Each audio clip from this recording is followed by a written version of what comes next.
The Balkans are perhaps one of the ethnically most diverse regions of Europe. Despite this diversity, and perhaps paradoxical to it, there's also a large degree of common ground between many of the groups in the region, from the Croats in the west to the Bulgars in the east. I'm of course referring to the majority of the inhabitants of the modern Balkans speaking South Slavic languages. This hasn't always been the case, however. In fact, Slavic-speaking populations are a relatively recent arrival in the Balkans, if the historical accounts, supported by archaeological evidence, are to be believed, and there's little reason to think that they shouldn't. According to these findings, the Slavs probably only started arriving in the Balkans from the 6th century AD onwards. Before that, the region had been part of the Roman Empire for centuries, when it had been inhabited by a variety of peoples, among them most prominently the Illyrians in the west, the Dacians in the north, the Greeks in the south, and the Thracians in between these groups north of the Aegean. Germanic-speaking groups such as the Bastarnae and the Goths are also reported in the region, in the case of the former as early as the 2nd century BC. The Goths, on the other hand, probably didn't arrive in the Balkans until the 3rd century AD. That being said, they are mentioned in the sources continuously until the 6th century, and were a major player in the Balkans for centuries. All of this begs the question, did these various groups also leave a lasting genetic impact on the region? Well, lucky for us, a 2023 study by Olalde et al. Attempted to answer this question already, and in this video I'll be taking a closer look at this particular paper and put its conclusions in the appropriate historical context. In the study, the authors looked at a total of 136 individuals from the Balkans during the first millennium AD. Whilst this number of samples is much higher than in some other studies of this kind, we have to ask the question whether the results of this investigation can truly be representative of the entirety of the population of the Balkans for this period, which probably numbered in the millions. This is just something to keep in mind whilst we examine the study further. So, what did the authors find? Before the arrival of the Romans on the scene, the Balkans could be divided into several genetic clusters or groups. An Aegean group that had been present in the region since the Bronze Age and which can probably roughly be associated with the ancient Greeks. A group identified as Iron Age Bulgarians, which might be connected to Thracians and possibly Dacians. Another group in the region of modern Albania, which can also be traced back to the Bronze Age and might be connected with Southern Illyrian or mosaic speakers. And a Western group native to modern Croatia and Serbia, perhaps corresponding to Northern Illyrians with some Celtic influence. Although these groups are clearly visible in the genetic data the study provided, they shouldn't be seen as completely separate entities from each other. Like everywhere else in the world, neighboring groups intermixed with each other, and so we have fluid transitions between these different clusters. When the Romans arrived in the region from the 2nd century BC onwards, one might have assumed that they would have brought Italian admixture from their homeland with them, but intriguingly, that wasn't the case despite centuries of Roman rule in the region.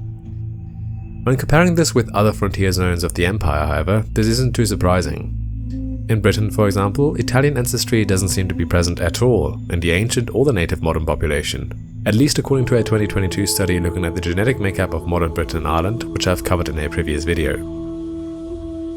This makes sense when we keep in mind that Rome didn't colonize its provinces in the same way modern empires did.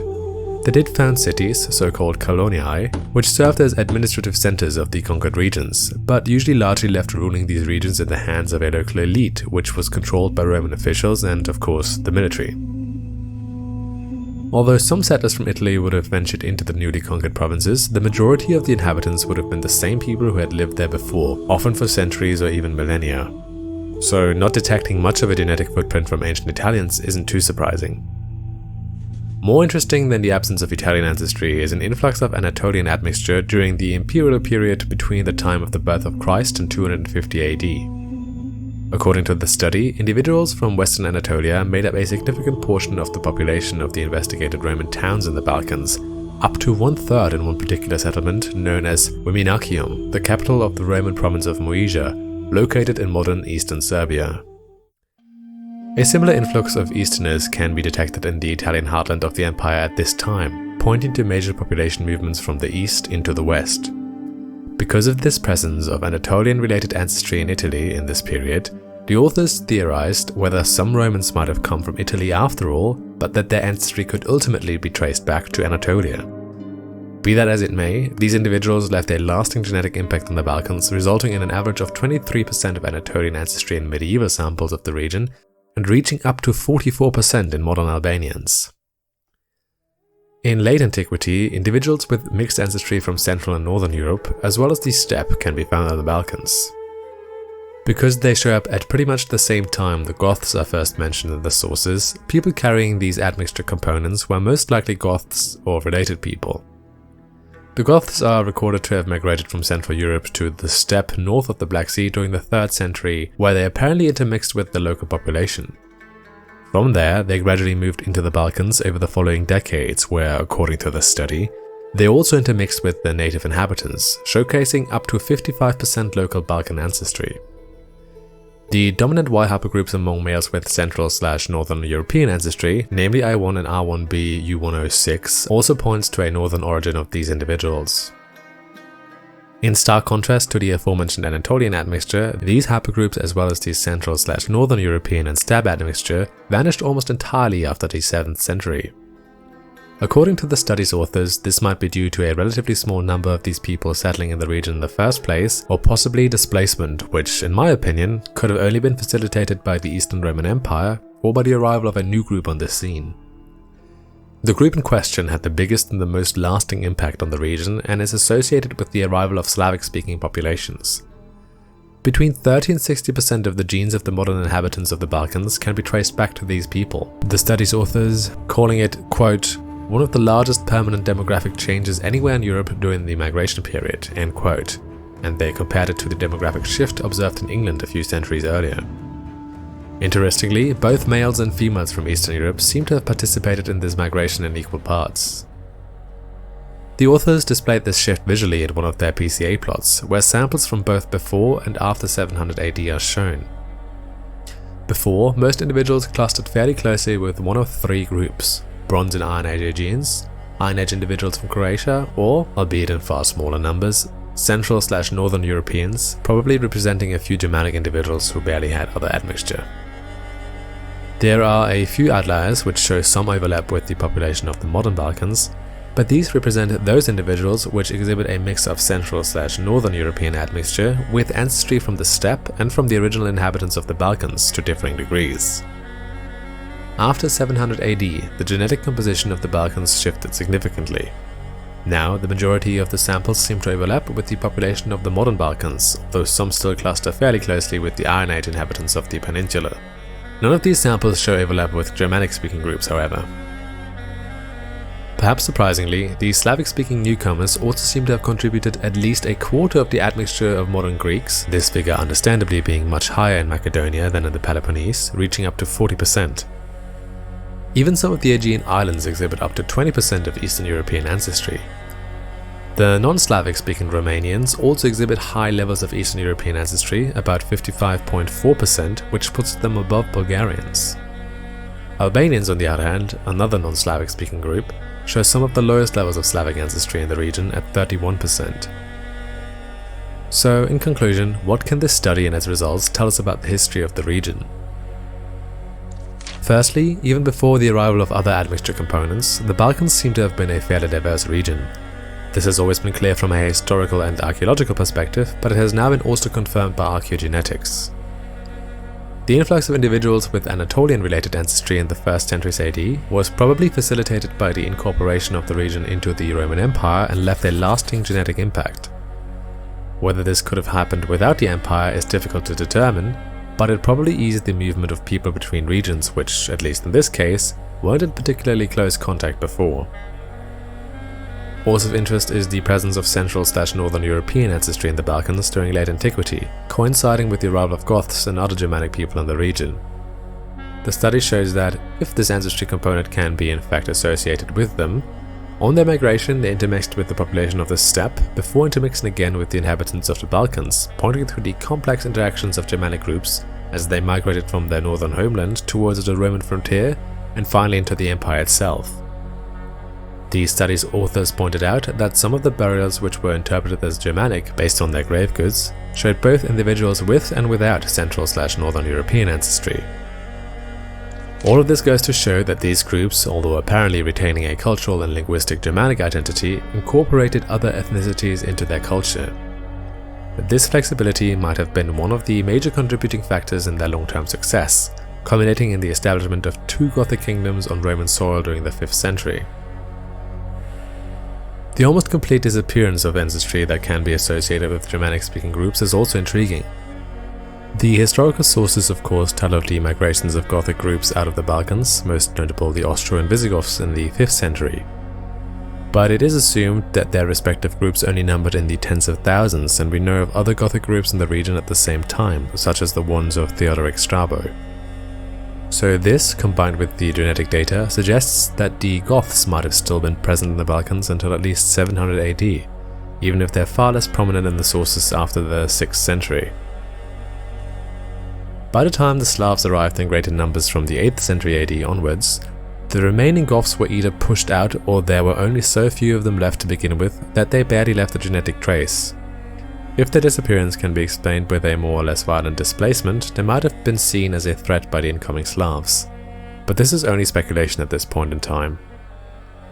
Lastly, the study has shown that the linguistic shift from Latin, Greek, Gothic and the indigenous languages of the region to Slavic was in fact accompanied by the partial replacement of the previous populations by the newcomers. This is in line with what has been observed in England and other studies, where the change from Latin and Brythonic went hand in hand with the partial replacement of the Romano-British inhabitants by incomers from the continent. One thing this study unfortunately didn't address, at least not explicitly, is how Romanians and Albanians fit into this picture. They are both of particular interest because, aside from the Greeks, they are the only non-Slavic speaking populations in the region. Let's first take a look at the genetic makeup of modern Romanians. Astonishingly, at 55% Central Eastern European admixture, they derive more than half of their DNA from Slavs. Another quarter of Romanian DNA is derived from ancestry similar to the Iron Age population of Bulgaria, and another 11.4% from Western Anatolia. This component apparently only entering the region during the Ottoman period, however. The Roman Anatolian component is only at 8.6%. Interestingly, the admixture from Iron Age Bulgaria and Romania is about 5% higher than in Bulgaria itself, but none of these figures are particularly outstanding and none of them offer a plausible explanation as to why the population of Romania retained a Romance language. On the contrary, the only genetic component that had been linked with the Romans, the Anatolian ancestry from the Imperial period, is the lowest in the entire Balkans. The fact that Romanians don't stand out genetically but appear pretty much exactly as expected based on their geographic location suggests that those Slavs that entered Romania for some reason adopted the linguistic identity of the local populace. Perhaps some Roman speakers from Bulgaria migrated north at some point as well, slightly bolstering the Roman-speaking population there and leading to the influx in Bulgarian Iron Age-associated ancestry in Romania. Modern Albanians, on the other hand, derive about a quarter of their DNA from the Bronze and Iron Age population of Albania itself, as well as almost 44% from Roman Anatolians. This admixture component is also very high among southern Greeks and the inhabitants of the Aegean Islands, reaching up to 84% in the Dodecanese. In the case of those regions, I believe it is reasonable to assume that this admixture component might have arrived there fairly early, probably earlier than on the Balkans, due to the millennia-old connections between the Aegean Islands in particular and Anatolia.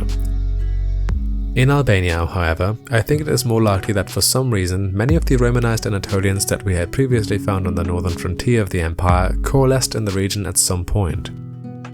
From the data the study provides, we can assume that this probably happened after 300 AD, as prior to this date the highest levels of Anatolian DNA were found in the north. Interestingly, Anatolian DNA is very low or absent from the modern inhabitants of the northern Balkans, suggesting that individuals carrying this admixture component went south. But surprisingly, admixture levels of Anatolian DNA only reach 11% in Macedonia, leading me to believe that the majority of the individuals carrying this admixture went to Albania instead. In the historical context of the region, the most likely reason for their move south, in my opinion, seems to be the arrival of the Slavs. The various Germanic groups could have also been responsible, but as we have seen, they probably weren't present in large enough numbers and generally intermixed heavily with the local population. The rest of the genetic makeup of modern Albanians is mostly derived from Slavs, but at around 31% this proportion of Slavic DNA is among the lowest in the Balkans.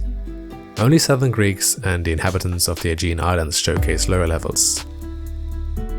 But how does all of this relate to the special status of the Albanian language? It seems to me that the original speakers of Albanian, or its most likely ancestor, Illyrian, were probably the original Bronze Age and Iron Age inhabitants of the region. When the Slavs arrived on the Balkans, many individuals with high degrees of Anatolian ancestry went south, leading to a relatively high degree of this ancestry in the region. Since this admixture component is the highest in modern Albania, we might assume that the population would have switched to speaking a form of Latin instead of the ancestral language. That this didn't happen might indicate that the arrival of individuals with high degrees of Anatolian ancestry in Albania didn't happen overnight but was a drawn-out process, probably lasting centuries. At least this is my theory on the data available in this study. Perhaps similar processes happened in Romania, leading to the Slavic newcomers gradually adopting their form of Latin. Anyway, what are your thoughts on this study? Let me know in the comments below. If you enjoyed this video, feel free to check out my other videos on the genetic history of Europe. It would help the channel immensely.